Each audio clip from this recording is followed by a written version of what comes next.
좋겠습니다. 그렇다면 오늘 함께 나눌 하나님 말씀 보도록 하겠습니다. 출애굽기 3장 1절에서 10절. 조금 길지만 우리 힘차게 한 목소리로 같이 읽도록 하겠습니다. 시작! 모세가 그의 장인 미디안 제사장 이드로의 양떼를 치더니 그 떼를 광야 서쪽으로 인도하여 하나님의 산 호렙에 이르매 여호와의 사자가 떨기나무 가운데로부터 나오는 불꽃 안에서 그에게 나타나시리라. 그가 보니 떨기나무에 불이 붙었으나 그 떨기나무가 사라지지 아니하는지라. 이에 모세가 이르되 내가 돌이켜 가서 이 광경을 보리라. 떨기나무가 어찌하여 타지 아니하는고 하니 그때에 여호와께서 그가 보려고 돌이켜 오는 것을 보신지라. 하나님이 떨기나무 가운데서 그를 불러 이르시되 모세야 모세야 하시매 그가 이르되 내가 여기 있나이다. 하나님이 이르시되 이리로 가까이 오지 말라. 내가 선 곳은 거룩한 땅이니 내 발에서 신을 벗으라. 또 이르시되 나는 내 조상의 하나님이니 아브라함의 하나님, 이삭의 하나님, 야곱의 하나님이라. 모세가 하나님 배우기를 두려워하여 얼굴을 가리매 여호와께서 이르시되 내가 애굽에 있는 내 백성의 고통을 분명히 보고 그들이 그들의 감독자로 말미암아 부르짖음을 듣고 그 근심을 알고 내가 내려가서 그들을 애굽인의 손에서 건져내고 그들을 그 땅에서 인도하여 아름답고 광대한 땅, 젖과 꿀이 흐르는 땅, 곧 가나안 족속, 헷 족속, 아모리 족속, 브리스 족속, 히위 족속, 여부스 족속의 지방에 데려가려 하노라. 이제 가라. 이스라엘 자손의 부르짖음이 내게 달하고 애굽 사람이 그들을 괴롭히는 학대도 내가 보았으니 이제 내가 너를 바로에게 보내어 너에게 내 백성 이스라엘 자손을 애굽에서 인도하여 내게 하리라. 아멘. 네, 길었죠? 사진 하나 띄워주실래요? 네.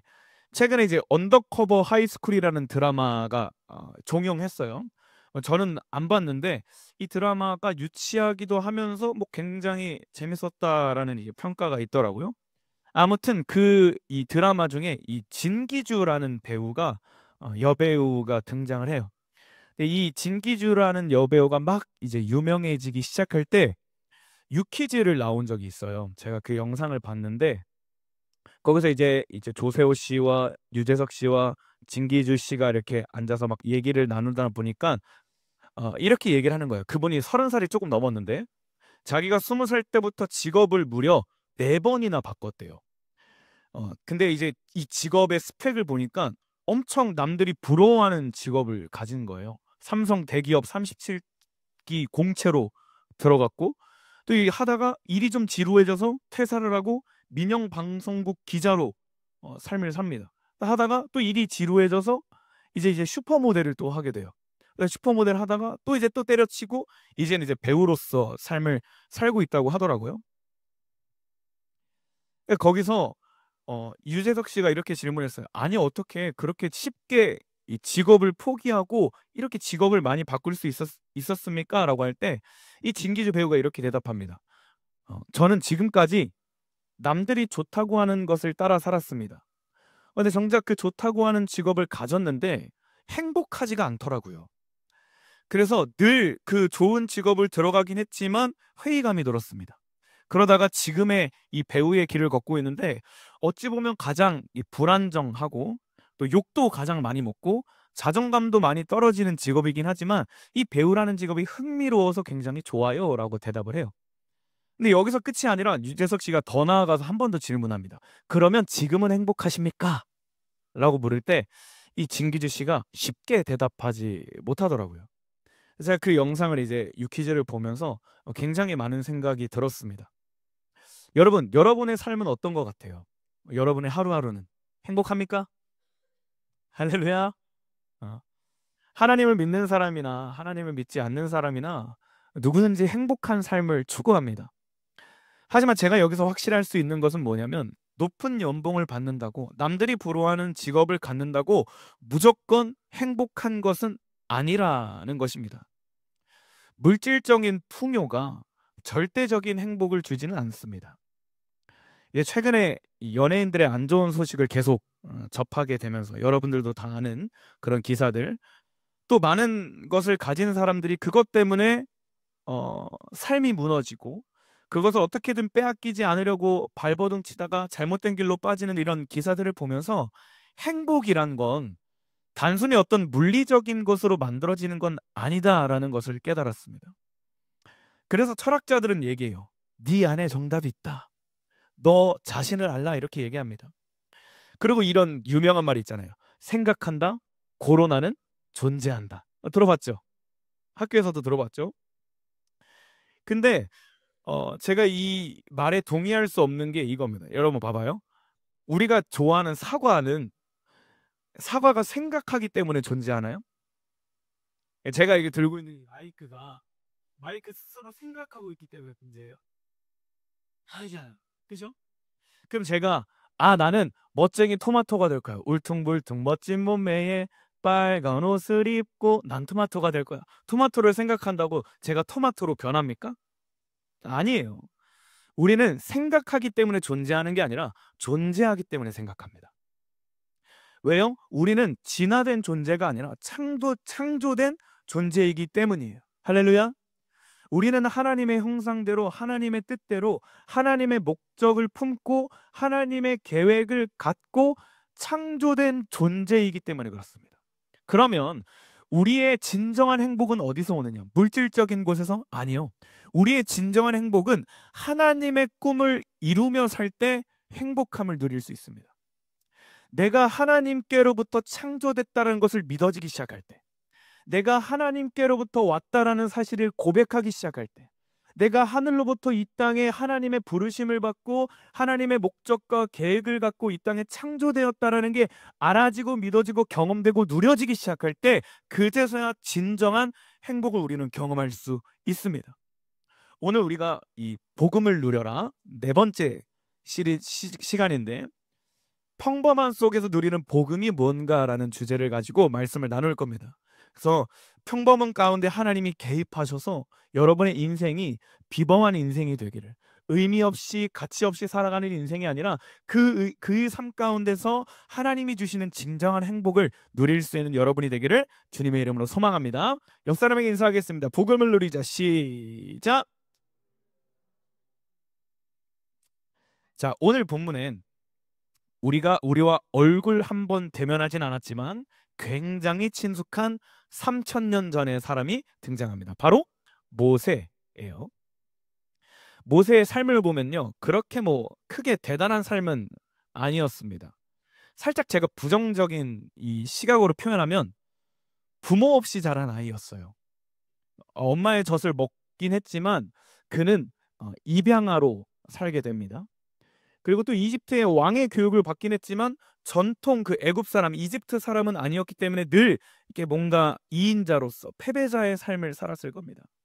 그리고 나이 40살 됐을 때에 애굽 사람을 죽이는 사건이 일어나죠. 우리가 다 알다시피. 그리고 그때 살인자의 칭호를 또 달게 돼요. 그리고 미디안으로 도망감으로 도망자라는 칭호를 또 얻게 됩니다. 여기서 끝나요? 아니에요. 광야를 딱 들어가다가 어떤 한 여인을 만나서 그 여인과 사랑에 빠지게 돼요. 가진 것도 없이 그 여인의 집에 들어가게 됩니다. 그죠? 그리고 장인의 양을 돌보는 삶을 살게 돼요. 자신이 사업을 이뤄내서 사업을 한 게 아니라 그냥 그 와이프의 아빠의 양을 돌보는 사위살이를 하고 삽니다. 그것도 40년씩이나요. 우리가 생각하는 모세는 굉장히 비범한 사람, 대단한 리더로 생각하지만 오늘 본문 이전에, 오늘의 사건 이전의 모세의 삶은 어찌 보면 지극히 평범한, 아주 보잘것없는, 전혀 행복하지 않는 삶이었습니다. 여러분, 우리가 모세의 입장에 대해서 한번 생각해 봅시다. 여러분이 모세의 삶을 살았다면 어땠을 것 같아요? 제가 만약 모세였다면 버려진 자로서 꿈도 없고 목적도 없고 그냥 하루하루 무의미하게 살았을 겁니다. 나이도 이제 80인데 세상에 바랄 게 뭐가 더 있겠습니까? 욕심도 없고 그냥 죽을 날을 기다리다가 하루하루 평범하게 살았을 거예요. 모세라는 이름의 뜻 혹시 들어본 적 있어요? 성경에 기록되어 있는데 물에서 건져낸 자예요. 물에서 건져낼 자가 아니에요. 물에서 건져낸 자예요. 제 이름이 태준이거든요. 제 이름의 뜻은 뭐냐면 클 테에 깊을 준자예요. 그래서 저희 엄마 아빠가 이름을 지어줄 때 너는 꼭 크고 깊은 사람이 되어라. 사회에 크고 깊은 영향을 주고 성품이 깊은 아이가 되어라 라는 이름으로 그 태준이라는 이름을 주셨는데, 모세는 그냥 물에서 건져낸 자예요. 의미도 없어요. 그냥 모세는 아마 이 수많은 세월 동안 자신이 왜 태어났는지, 왜 이런 삶을 살아야 되는지, 이제 앞으로 어떻게 살아야 하는지에 대해서 몰랐을 겁니다. 그런데 모세에게 복음이 찾아와요. 행복을 바라지 못했던, 평범하기 그지없던 그의 삶에 기쁜 소식이 임한 거예요. 뭡니까? 하나님이 그를 찾아오신 거예요. 그가 이제부터 복음을 누리기 시작한 거예요. 그리고 어떻게 돼요? 꿈을 꾸기 시작합니다. 하루를 살아도 살아야 하는 이유가 모세에게 생긴 거예요.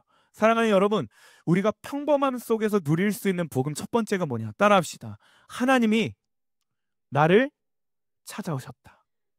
이게 우리가 평범한 하루하루를 살아갈 때에 아침에 눈을 뜨고 저녁에 눈을 감을 때 평범한 하루, 똑같은 하루를 살아가지만 그 속에서 우리가 누릴 수 있는 복음 첫 번째는 뭐냐? 하나님이 나를 찾아오셨다라는 거예요. 말씀 읽을까요? 출애굽기 3장 1절부터 4절 시작.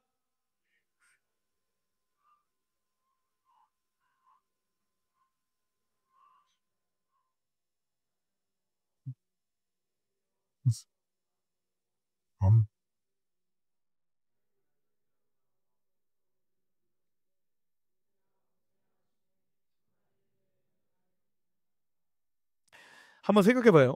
모세는 미디안 광야에서 양을 치는 일을 했습니다. 언제부터? 40세부터. 언제까지? 80세까지. 그럼 몇 년 동안 양을 친 거예요? 인준아, 40살부터 80살까지 광야에서 양을 친 거면 몇 년 동안 양을 친 거야? 40년 동안 양을 친 거예요. 똑같이 하루도 빠짐없이 똑같은 일을 40년 동안 반복했습니다. 그냥 꿈도 없이 목적도 없이 평범한 하루하루 반복되는 일상 속에서 삶의 이유도 찾지 못하고 행복이 뭔지도 모르는 상태에서 40년을 산 거예요.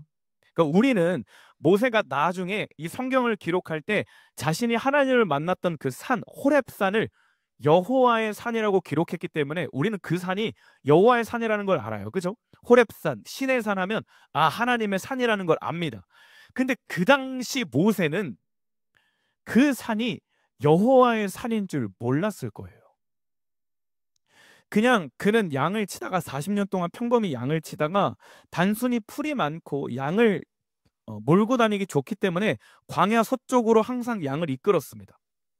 아마 그곳은 처음 본 땅이 아니었을 거예요. 왜냐하면 만약 그때 처음 발견한 땅이었다면 이 본문 말씀에 뭐가 등장해야 되냐면 가시떨기를 보고 놀라는 게 아니라 이 산에는 풀이 왜 이렇게 많지? 다른 광야와 다른 산내에 비해서 여기는 땅이 왜 이렇게 좋고 왜 이렇게 비옥하고 풀이 이렇게 많지? 라고 놀랐어야 정상이. 근데 이 본문을 보면요, 모세는 그 산을 보고 놀란 게 아니라 산 안에 있는 그 가시떨기에 불이 붙어 있는 상황을 보고 놀란 거예요. 평범하기 그지없던 그 삶 가운데 맨날 똑같이 양을 40년 동안 치다가 어느 날 보니까 가시떨기에 불이 와 붙어 있는 거예요. 그걸 보고 놀란 겁니다. 사진 한번 보여주실래요? 기가 막히죠. 와, 이거 AI가 이렇게 만들어줘요. 제가 이거 분문이랑 요거에 대한 그림을 만들어줘 딱 하니까 이렇게 그림을 이렇게 만들어주면 놀랬어요. 이 모세가 가시떨기에 붙어있는 불을 보니까 나무가 타지 않는 거예요. 나무가 사라지지 않는 거예요. 모세는 호기심을 가졌습니다. 그래서 그 불을 더 자세히 보려고 하는 그때에 우리가 방금 읽었던 4절 말씀에 뭐라고 하시냐면 여호와께서 그를 불러 이르시되. 누가 찾아오신 거예요? 하나님께서 찾아오신 거예요. 누구에게? 모세에게. 모세가 하나님께 간 게 아니라 하나님이 모세를 찾아온 겁니다. 평범한 삶 가운데에 하나님께서 모세에게 찾아온 거예요. 할렐루야. 이게 우리가 누리는 복음이에요. 아무 쓸모없는 인생에 유일하신 참 하나님께서 친히 찾아오신 사건이 복음이란 거예요. 꿈도 없이 목적도 없는 인생 가운데 주님이 찾아오신 그 사건이 복음의 시작이라는 거예요. 평범한 인생이 어떻게 비범한 인생으로 변하게 되었습니까? 하나님이 찾아오신 사건을 경험하게 된. 사랑하는 여러분, 우리가 이 복음을 누리자 시리즈를 처음 열면서 제가 뭐라고 얘기했습니까? 복음은 굿뉴스, 유앙겔리온, 다음 PPT예요. 좋은 소식라고 얘기하면서 누구라고 얘기했습니까? 복음은 예수 그리스도. 그렇다면 우리가 누리는 복음이 뭐냐면 예수님께서 친히 우리를 위해 이 땅에 오셨다라는 것을 믿는 거예요. 우리는 그걸 경험하는 거예요.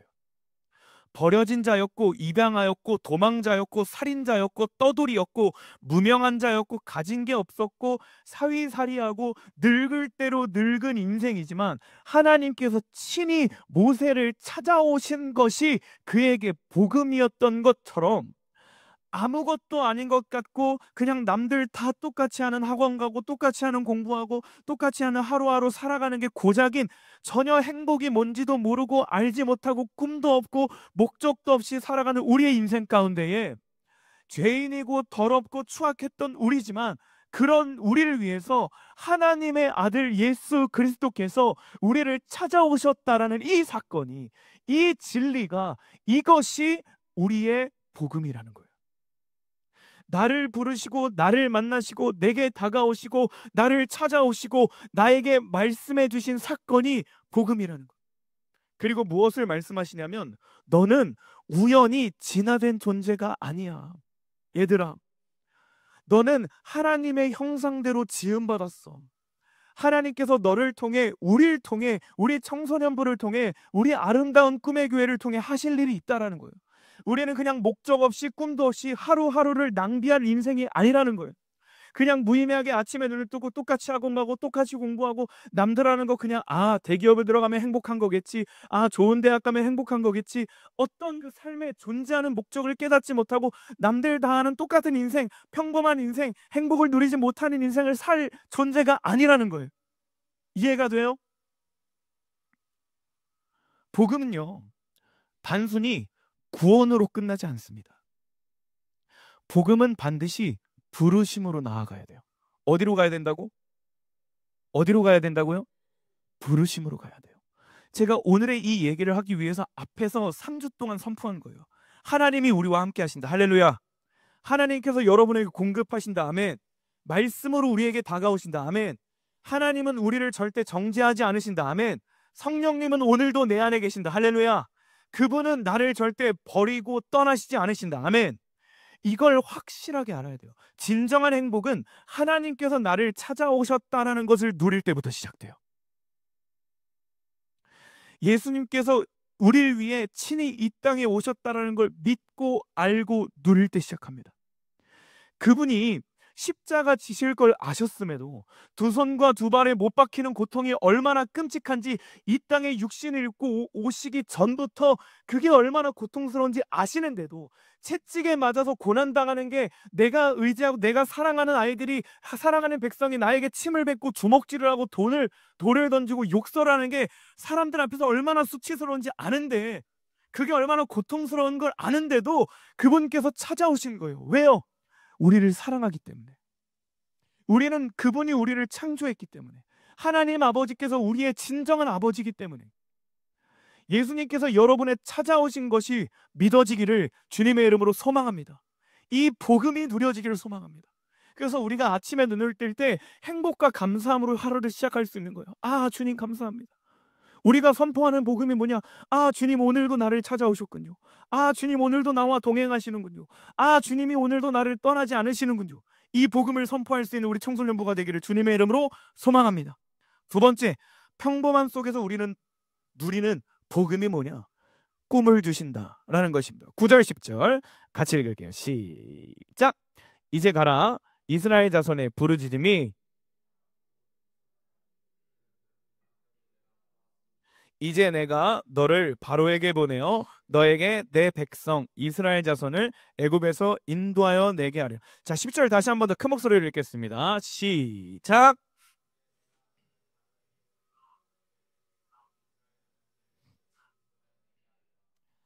하나님께서 우리를 찾아오신 이유, 우리에게 복음을 주시는 이유가 뭐냐면 단순히 구원받고 만족하라고 주신 게 아니에요. 우리를 통해 하나님의 나라가 확장되기 위함입니다. 요거를 잃어버리면, 이게 흐리멍텅해지면 행복을 잃어버려요. 하나님의 형상대로 지음받은 우리는요, 우리를 통해 하나님의 형상, 하나님의 존재, 하나님의 가치, 하나님의 영광과 하나님의 아름다움이 드러나야 돼요. 우리는 단순히 나 잘 먹고 잘 살기 위해 존재하는 자들이 아니라 우리를 통해 하나님의 나라가 확장돼야 됩니다. 나를 통해 내가 가는 곳에 하나님의 나라가 세워져야 되고 하나님의 나라가 회복돼야 되고 하나님의 나라가 확장되어야 돼. 나를 통해, 여러분을 통해 예수 그리스도가 드러나야 됩니다. 그러기 위해서 우리는 전도를 하는 거예요. 그러기 위해서 내 주변에 예수님을 경험하지 못한, 예수님을 믿지 않는 친구들을 교회로 초청하는 거예요. 그러기 위해서 내 삶을 통해, 내 표정과 내 행동과 내 말을 통해 나의 어떤 지식과 나의 명예와 나의 권력을 자랑하는 게 아니라 나의 말과 나의 행동과 나의 삶을 통해 나를 구원하시고 이 땅을 창조하신 하나님 아버지를 드러내야 됩니다. 그러기 위해서 여러분을 부른 거예요. 그러기 위해서 여러분을 구원한 거예요. 그러기 위해서 예수 그리스도께서 이 땅에 오신 거예요. 그러기 위해서 성령님이 우리 안에 거하신 거예요. 창세기 12장 2절 볼까요? 내가 너로 큰 민족을 이루고 내게 복을 주어 내 이름을 창대하게 하리니 너는 복이 될지라. 예레미야서 1장 7절 같이 읽을게요. 시작. 여호와께서 내게 이르시되 너는 아이라 말하지 말고 내가 너를 누구에게 보내든지 너는 가며 내가 내게 무엇을 명령하든지 너는 말하지. 마태복음 28장 시작. 그러므로 너희는 가서 모든 민족을 제자로 삼아 아버지와 아들과 성령의 이름으로 세례를 베풀고 내가 너희에게 분부한 모든 것을 가르쳐 지키게 하라. 볼지어다 내가 세상 끝날까지 너희와 항상 함께 있으리라 하시니라. 시편 1편에 이렇게 고백합니다. 복 있는 사람은 악인들의 꾀를 따르지 아니하며 죄인들의 길에 서지 아니하며 오만한 자들의 자리에 앉지 아니하고 오직 여호와의 율법을 즐거워하여 그의 율법을 주야로 묵상하노라. 복음은 절대 구원에 머무르지 않습니다. 복음은 절대 나의 만족을 위해서 주신 게 아니에요. 복음은 반드시 하나님의 영광이 되어야 됩니다. 다시, 복음은 반드시 하나님께 영광이 되어야 됩니다. 이사야 43장 21절 같이 읽을게요. 여러분 같이 읽을게요. 시작. 이 백성은 내가 나를 위하여 지었나니 나를 찬송하게 하려 합니다. 많은 사람들이 행복을 추구합니다. 하지만 그 행복은 하나님께서 나를 부르실 때에, 하나님께서 나와 함께 하실 때에, 내가 하나님의 꿈을 꾸기 시작할 때에 비로소 행복할 수 있어요. 행복은 나를 위해 살 때 오는 게 아니라 하나님을 위해 살 때 옵니다. 여러분 잘 들으세요. 평범한 하루에 하나님이 개입하시는 순간 그 하루는 비범한 삶이 됩니다. 평범한 인생에 하나님이 개입하시는 순간 그 인생은 비범한 인생이 됩니다. 평범한 일상에 하나님이 개입하시는 순간 비범한 역사가 일어납니다. 하나님과의 관계가 회복되는 순간 꿈이 부어지고 그 꿈을 꾸기 시작할 때 우리의 인생에 이 세상 그 무엇과도 비교할 수 없는 행복이 찾아오는 거예요. 제가 한 청년한테 가끔 이렇게 질문을 해요. 사역하는 게 힘들지는 않니? 좀 이렇게 다른 친구들에 비해 하는 게 너무 많고 맡은 일이 너무 많은데 좀 버겁거나 그러지 않니? 그럴 때 그 친구가 늘 똑같이 얘기합니다. 저는 사역하는 게 너무 즐거워요. 힘들지 않아요. 그 제가 늘 그 친구에게 이렇게 얘기를 해요. 힘들면 언제든지 얘기를 해라. 근데 이 얘기를 제가 한 6개월 넘게 이렇게 가끔씩 이렇게 안부 전할 때마다 하는데 그 친구는 똑같이 얘기합니다. 힘들지 않아요. 저는 사역하는 게 너무 재밌어요. 근데 그 친구의 삶을 보면요, 이 공식이 너무나 정확하게 떨어집니다. 그 친구는 아침에 눈을 뜨고 대학교를 가는 그 버스와 그 순간에 하나님을 향한 찬양을 늘 들어요. 그리고 하나님과 동행하는 삶을 삽니다. 그리고 그 친구는 하나님의 꿈을 꿔요. 나를 통해 이 사역을 하나님이 사용하시는구나. 이 사역을 통해 또 하나님께서 하나님의 일을 하시는구나. 그 친구의 표정을 보면 늘 웃고 있습니다. 그냥 남들의 기준으로, 남들의 시선으로 볼 때 행복한 게 별로 없어요. 막 돈이 엄청나게 많은 것도 아니고 뭐 이렇게 뛰어나게 드러낼 건 없어요. 근데 그 친구의 얼굴을 보면 항상 웃음이 있어요. 항상 기뻐요. 항상 순종합니다. 여러분, 하늘의 왕 독수리는요, 스스로의 힘으로 날지 않습니다. 하나님이 부시는 바람을 타고 날아요. 그렇다면 우리의 행복도 마찬가지예요. 우리의 행복은 내 힘으로 이루어낼 수 없습니다. 하나님이 주시는 힘과 그 꿈을 통해 행복을 이룰 수 있습니다. 단순히 물에서 건져 올려졌다라는 이유로 지어진 그 이름 모세가 사람들을 홍해에서 건져낸 비범한 리더가 됐듯이 아무 의미 없었던 우리들의 인생 가운데 하나님이 내게 찾아오시고 나에게 꿈을 주시는 사건을 경험할 수 있기를 주님의 이름으로 소망합니다. 하나님이 개입하시는 순간 평범한 여러분의 인생이 비범한 인생으로 변할 수 있기를 주님의 이름으로 소망합니다. 그렇다면 우리가 마지막으로 이 메시지를 정리하면서 하나님이 내게 찾아오시고 나에게 꿈을 주실 때 내가 취해야 되는 스탠스가 뭐냐? 내가 할 수 있고 내 삶에 적용할 수 있는 적용점이 뭐냐? 따라합시다. 겸손과 순종. 다시 한 번 더 따라합시다. 겸손과 순종. 한 번 더 겸손과 순종. 뭐라고요? 겸손과 순종이에요. 5절 6절 볼까요? 시작. 하나님이 이르시되 이리로 가까이 오지 말라. 또 이르시되 나는 내 조상의 하나님이니 아브라함의 하나님, 이삭의 하나님, 야곱의 하나님이라. 모세가 하나님 배웠기를 두려워하며 자, 여러분 생각해 봐봐요. 하나님께서 모세를 찾아오실 것이었다면 모세가 가장 힘이 센 혈기왕성한 20살에 하나님이 찾아오셨으면 어땠을까요? 얼마나 좋았을까요? 아니면 요게벳이 젖을 먹고 자랄 때 자기 엄마 품에서 3년 5년을 지낼 때 삼손에게 주셨던 그 엄청난 힘을 주셔서 그때부터 막 그냥 막 나귀뼈 막 뼈로 막 몇천 명 죽이고 막 여우 꼬리 불태우고 막 이렇게 했던 역사처럼 이스라엘 백성을 인도하게 하셨으면 얼마나 좋았을까요?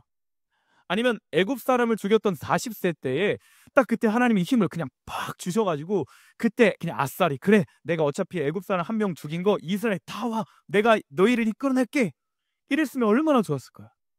아니면 80살이 되기 전에 그냥 광야 했을 때 한 60살, 한 50살 이때 하나님이 찾아오셔서 그에게 꿈을 주셨으면 얼마나 더 빨리 이스라엘 백성들을 출애굽할 수 있었으며 얼마나 더 많은 하나님의 일을 감당할 수 있었을까요? 근데 하나님은 왜 80이라는 나이에 모세를 찾아오셨을까? 5절을 보면 하나님의 계획을 알 수 있습니다. 5절 다시 보세요. 하나님이 이르시되 이리로 가까이 오지 말라. 내가 선 것은 거룩한 땅이니 내 발에서 뭐를 벗으래요? 신을 벗으래요. 모세는 하나님의 부르심에 응답해요. 그리고 주님이 신을 벗으라는 그 말씀 앞에 순종합니다. 구약에서 신발은 신분을 나타내요. 뭘 나타낸다고? 신분. 그래서 모세가 애굽에 있는 40년 동안은 왕자로서의 신발을 신고 다녔을 거예요. 평민들과는 비교할 수 없는 왕족들이 신는 신발, 왕자들만이 신을 수 있는 신발이었을 거예요. 왜요? 그 당시에 모세의 신분은 왕자였기 때문에. 근데 그는 도망자가 되죠. 갖고 있는 것 다 포기하고 도망쳤습니다. 더 이상 왕자의 신을 신을 수 없게 돼요. 그리고 이제 그는 사위살이를 하게 됩니다. 그래서 이제부터는 왕자의 신발이 아니라 그냥 이도로 집에 있는 신발을 그냥 아무거나 하나 얻어서 신고 다녀요. 그게 자기의 정체성이, 자기의 삶이, 자기의 모든 전 재산이었을 거예요. 양도 이드로의 거고, 집도 이드로의 거고, 신발도 이드로의 거, 장인 거예요. 자기 게 아무것도 없어요. 근데 떨기나무 가운데 하나님께서 딱 가까이 가려고 하자 하나님이 가까이 오지 말아라. 그리고 내 발에 있는 신을 벗어라 라고 말씀하셨습니다. 그건 모세의 마지막 자존심이었을 거예요. 마지막 정체성이고 마지막 희망이고 마지막 재산이었을 겁니다. 하지만 하나님께서 모세에게 그 신을 벗으라고 할 때 모세는 토달지 않고 그 신을 벗게 돼요. 어떻게 그가 그런 행동을 할 수 있었을까? 간단합니다. 그가 겸손했고 그 겸손을 토대로 순종했기 때문이에요. 하나님이 왜 80이란 나이에 모세를 찾아오셨는가? 80이 되어서야 광야에서 40년 생활을 하고 나서야 모세 안에 제거돼야 할 그 교만이 사라진 거예요. 하나님이 그때 나타나셔서 모세에게 말씀할 때 그제서야 비로소 모세가 순종할 수 있는 준비가 되었기 때문에 하나님이 그제서야 하나님의 뜻과 하나님의 마음을 하나님의 비전을 모세에게 주신 거예요. 그렇다면 여러분, 우리가 하나님의 꿈을 꾸려면 하나님이 나와 함께 하신다라는 그 복음을 누리기 위해서 우리가 해야 되는 스탠스는 뭐냐면 하나님 앞에 겸손해야 되는 겁니다. 하나님 앞에 순종해야 되는 거예요. 하나님, 저 하나님 믿어요. 예수님 사랑해요. 근데 이 신발만큼은 제가 못 벗겠어요. 왜냐하면 이건 제 마지막 자존심이거든요. 이거는 제 마지막 행복이거든요. 이거는 제 마지막 정체성이거든요. 이거 없으면 저 더 이상 행복하지 않을 것 같아요. 예수님을 믿고 제가 이거를 내려놓는 순간 이거 행복하지 않을 것 같아요. 그런데 하나님께서 누구에게 주신다고요? 꿈을? 겸손한 자, 그리고 순종하는 자. 여러분, 겸손은 삶을 포기하는 게 아니라 하나님의 손에 내 삶을 포기하는 거예요. 겸손은 못해요, 안 돼요라고 부정하는 게 아니라 하나님을 인정하는 삶입니다. 그분의 찾아오심을 인정하고 그분의 함께하심을 인정하고 그분의 능력을 인정하고 그분이 하나님 아버지 되심을 인정하는 거예요. 모세도 80년 만에 부르심을 받았습니다. 육체적으로 불가능한 상황이었어요. 근데 하나님께서 함께 하시니 그는 위대한 일을 행했습니다. 사랑하는 여러분, 겸손할 수 있기를 주님의 이름으로 소망합니다. 순종할 수 있길 바랍니다. 그래서 주님이 주시는 꿈을 취할 수 있길 바랍니다. 고작 몇 번 기도했다고 몇 년 기도한 거 가지고 포기하지 마세요. 하나님이 꿈을 주실 때까지, 하나님이 여러분의 삶 가운데 개입하실 때까지, 하나님이 여러분을 통해 위대한 역사를 하실 때까지 겸손하셔야 됩니다. 순종해야 됩니다. 베드로전서 5장 6절 말씀만 같이 나누고 말씀 마무리하겠습니다. 같이 읽을게요. 시작. 그러므로 하나님의 능하신 손 아래에 겸손하라. 때가 되면 너희를 높이시리라. 아멘. 말씀 마무리하겠습니다. 찬양팀 나와주세요.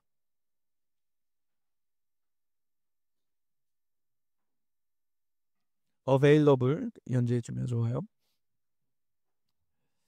많은 청소년들이 얘기합니다. 전도사님, 저는 너무 평범해서 안 돼요. 집안도 평범하고 성적도 평범하고 외모도 평범하고 제 일상도 그냥 너무 평범해요. 남들보다 뛰어난 것도 없고요. 특출난 것도 없어요. 이런 저에게는 복음은 그냥 평범한 지식일 뿐이에요. 뭐 가진 것도 없고 할 수 있는 것도 없고 뛰어난 것도 없는 평범한 인생이기 때문에. 하지만 여러분, 그렇다면 여러분이 평범한 속에서 꿈도 잃고 목적도 없이 사는 삶이 행복합니까? 아침에 눈을 뜨고 여러분이 하루하루를 보낼 때 복음을 누려라 시리즈를 선포하고 있는데 복음이 누려지던가요? 행복하다라는 그 진정한 행복, 그 무엇과도 바꿀 수 없다라는 행복이 내 입술에 고백되는가요? 친구들과 학교에서 대화를 할 때, 혹은 집에서 게임을 할 때, 카페를 갈 때, 어딘가를 놀러 갈 때, 가족들과 있을 때, 아니면 혼자 있을 때, 나는 행복하다 라는 생각을 해본 적이 있나요? 여러분, 모세를 보면요, 하나님과의 관계가 회복되기 시작할 때 하나님의 꿈이 부어졌습니다.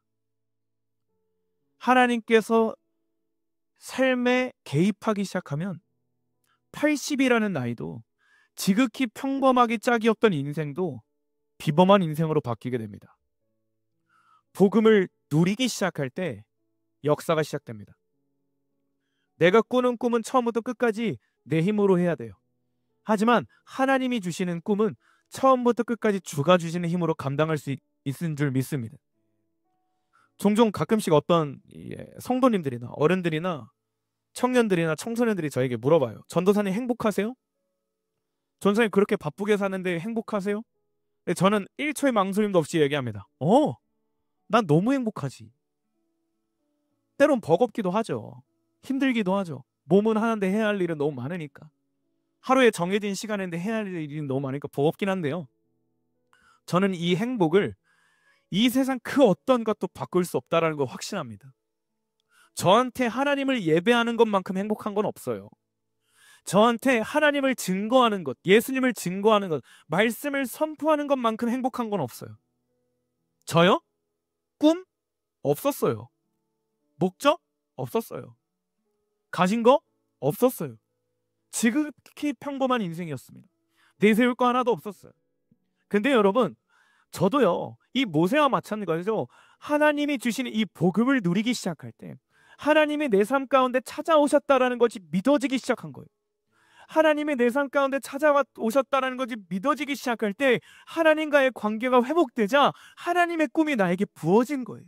그리고 그 겸손함과 순종함으로 그 꿈을 부여잡고 하루하루 그 꿈을 이루고 살아가기 보다 보니까 평범한 제 인생이, 제 일상이, 제 하루가 비범한 삶으로 바뀌게 되었습니다.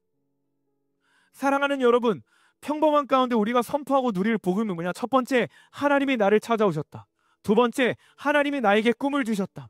그렇다면 우리가 취해야 되는 스탠스는 하나님 앞에 겸손함과 순종한 거예요. 겸손함으로 하나님이 주시는 이 복음을 누릴 수 있길 주님의 이름으로 소망합니다. 평범한 여러분의 인생 가운데 하나님이 개입하셔서 여러분을 통해 하나님의 뜻이, 하나님의 꿈이, 하나님의 마음이, 하나님의 계획이, 하나님의 부흥이 여러분의 삶 가운데 일어날 수 있기를 주님으로 소망합니다.